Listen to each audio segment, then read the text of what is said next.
Seorang miliarder yang legendaris pernah menjadi tunawisma dengan masa kecil yang sulit, termasuk menyaksikan perpisahan orang tuanya saat masih kecil hingga tumbuh di panti asuhan hingga usia 9 tahun. Sebagai seorang anak, ia mulai menjual koran dan kartu Natal untuk memberi makan dirinya dan keluarganya. Di saat ini, ia adalah seorang pengusaha dan miliarder dengan kekayaan bersih 2,8 miliar dolar. Sosok legendaris ini adalah salah satu pendiri produk perawatan rambut Paul Mitchell dan The Patron Spirits Company. Sering digambarkan sebagai orang yang mewujudkan impian Amerika, dia tidak lain adalah John Paul DeJoria. Saat itu pada tahun 1944, John lahir di Los Angeles, California. Setelah orang tuanya bercerai, ia kini menjadi ibu tunggal yang tidak mampu memenuhi kebutuhan hidupnya. John dikirim ke panti asuhan. Saat menginjak usia 9 tahun, dia kembali tinggal bersama ibunya. John dididik di sekolah dasar Atwater dan dilanjutkan ke sekolah John Marshall. Di masa remaja, dia mendapati dirinya berada di tengah-tengah aktivitas geng.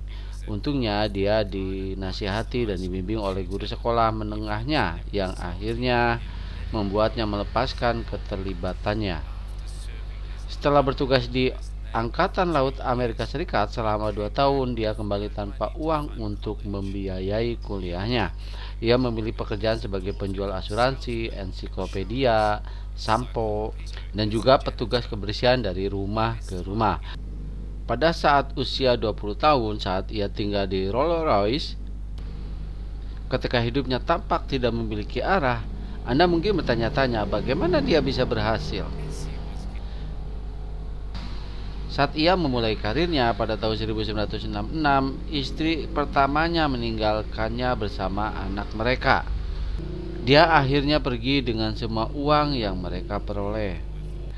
Dan seolah-olah ingin mengatasi situasi yang sudah bermasalah ini, dia mengambilnya sendiri. Dia mengambil satu-satunya mobil yang mereka miliki. Dia segera mendapati dirinya tidak mampu membayar uang sewa dan karenanya dia dibuang ke jalan bersama anaknya. Pada tahun 1980 dia dipecat karena perselisihan dengan pekerjaannya di Redican Laboratories, sebuah merek perawatan rambut. Namun disinilah ia menemukan peluang kemajuan karirnya. Dia mulai bekerja di Redican sebagai perwakilan penjualan atau sales marketing. Setahun beberapa bulan kemudian dia dipromosikan untuk menjalankan tanggung jawab di 2 divisi. Kemudian dipecat untuk kedua kalinya dari pekerjaan di Fairmodel Hair Care sebagai pelatih untuk mendidik manajemen dan tim penjualan dalam menjual produk. Dia memastikan peningkatan penjualan signifikan bagi perseroan hingga 50%. Namun sekali lagi dipecat karena perusahaan menyatakan bahwa dia tidak cocok. Dipecat untuk ketiga kalinya. Dia bergabung dengan Institute of Trichology, merek perawatan rambut lainnya. Dia memulai pekerjaannya yang biasa, yaitu menjual dan mendapatkan gaji $3.000. Selain itu, dia menerima komisi 6% untuk setiap penjualan baru. Dan dipecat lagi. Kali ini pihak perusahaan menyatakan tidak mampu membayar gajinya. Pada tahun 1980, karena putus asa untuk menghasilkan sesuatu dari ketiadaan, dia meminjam pinjaman sebesar $700 dan bermitra dengan Paul Mitchell, seorang penata rambut. Bersama-sama diluncurkan John Paul Mitchell System. Maka dibentuklah secara bersama-sama John Paul Mitchell System. Bisnis mereka dimulai dengan pengembangan sampo dan kondisioner tanpa bilas. Permulaannya sulit, terutama pada 2 tahun pertama menjalankan bisnis ini. Namun akhirnya pada tahun ketiga kebosanan itu mulai hilang dengan pendapatan luar biasa sebesar $1 juta yang pertama kali dihasilkan. 9 tahun kemudian, John mendirikan The Patron Spirit Company bersama Martin Crowley, merek Tequila. Dia memiliki 70% saham perusahaan. Namun produk ini dibanderol dengan harga yang tinggi, yaitu $37 untuk startup pada tahap awal, yang merupakan harga yang mahal. Namun karena produknya berkualitas sangat tinggi, hal itu masuk akal. Namun pasar tidak mengetahui merek tersebut, oleh karena itu awal yang sangat sulit.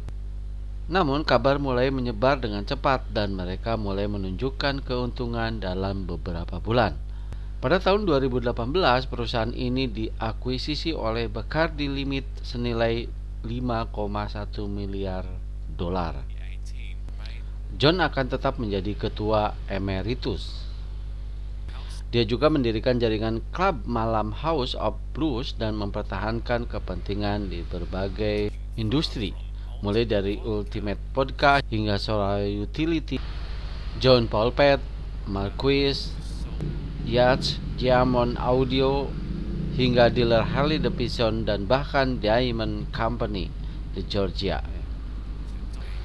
Bagaimana seorang tunawisma yang putus asa bisa menjadi miliarder dengan usahanya sendiri? Dia tidak masuk universitas, dia tidak punya gelar, tapi seorang miliarder. Tetaplah bersama kami selagi kami mengeksplorasi apa yang mendorongnya membangun bisnis senilai $2 miliar.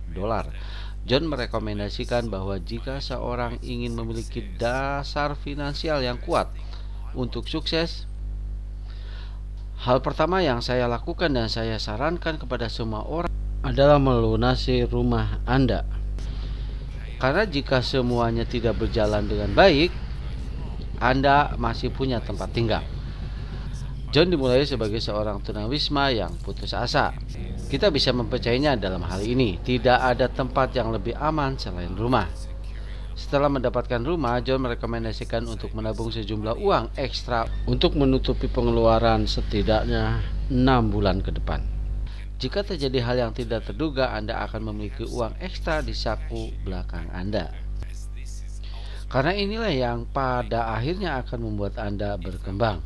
Namun jika Anda memiliki sisa uang, Anda dapat mempertimbangkan untuk menginvestasikannya di tempat lain. Bagi John, bersikap sederhana adalah kuncinya. Anehnya, dia menjalani aktivitas sehari-harinya dengan minimal, dan yang kami maksud adalah penggunaan teknologi yang minimal, puas dengan ponselnya yang sederhana. John sangat ahli dalam manajemen waktu yang efisien dan karena itu tidak suka membuang-buang waktu untuk aktivitas sederhana. Seperti pakaian yang akan dikenakan, dia adalah tipe pria kulit hitam, celana hitam, kemeja hitam, dan blazer hitam. Sebuah praktek yang telah kita semua catat pada bintang teknologi Google, Facebook, dan Apple. Berbeda dengan Anda dan saya, mereka senang mengulangi sebuah pakaian yang sama atau sederhana. John sering menemukan keluarganya untuk meminta nasihat, terutama anak-anaknya. Seperti kita, dia sering kali mendapati dirinya berada dalam kekacauan. Dia adalah seorang miliarder, tapi bagaimanapun juga dia adalah manusia. Ketika saya membuat keputusan bisnis yang besar dan saya menginginkan masukan, saya mengandalkan orang-orang terdekat. Dia berusaha untuk menjaga kepositifan dalam kehidupan pribadinya. Menjadi pengusaha bisnis bernilai $2 miliar memang melelahkan. Tapi dari John, sebagian besarnya adalah getaran positif. Pada tahun 2008, dalam upaya memberi makan lebih dari 17.000 anak yatim piatu, John bergabung dengan Nelson Mandela di Food Africa. Pada tahun yang sama, John berusaha menyediakan 400.000 makanan untuk anak-anak. Ia juga dikenal sebagai salah satu pencipta Grow Appalachia, yang diciptakan dengan tujuan akhir untuk mempromosikan gaya hidup makanan sehat dan mengajarkan keterampilan bertani. John sangat dikagumi konsumennya karena berpegang teguh pada prinsip etisnya dalam memberikan bantuan kepada tunawisma, menyelamatkan satwa liar, melindungi lingkungan, dan terutama memberikan suara menentang pengujian pada hewan. John memuja hewan. Kecintaannya pada hewan mengarahkannya untuk berjanji kepada masyarakat bahwa dia tidak akan pernah melakukan atau melibatkan pengujian hewan dalam bisnisnya. Menjadi perusahaan profesional pertama yang tidak akan pernah melakukan atau melibatkan pengujian hewan dalam bisnisnya. John juga memiliki Pulau Barbuda dan tertarik untuk membuka 700 lowongan kerja penuh waktu bagi penduduk lokal pulau tersebut. Semakin banyak yang saya hasilkan, semakin banyak pula yang bisa saya berikan kembali. John Paul DeJoria menghadapi banyak kegagalan, tunawisma, dan kemiskinan bagi seorang pria yang memiliki 2 perusahaan bernilai miliaran dolar.